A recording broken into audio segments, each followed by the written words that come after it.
Welcome to the session on how to use XAMPP. So first we will start with how to download and install XAMPP.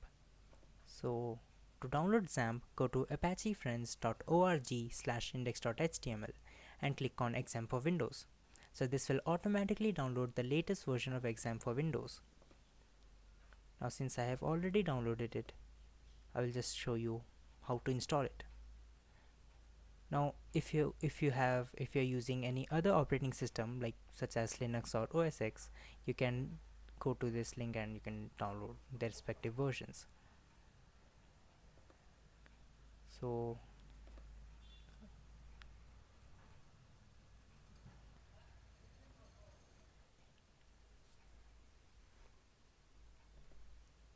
at first it will ask you to disable your antivirus.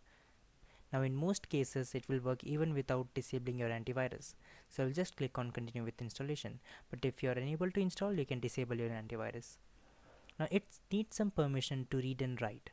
So for that can be changed using user account control, which we will do after the end of this installation.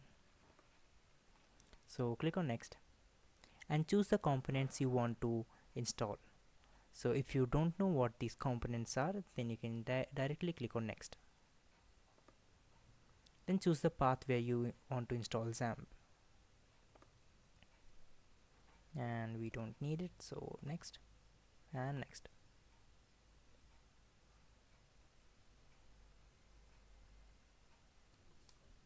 Now once the installation will be complete, you have to open it.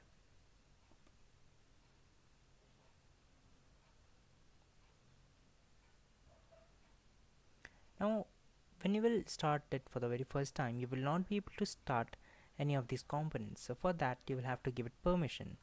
So for that, search for user account control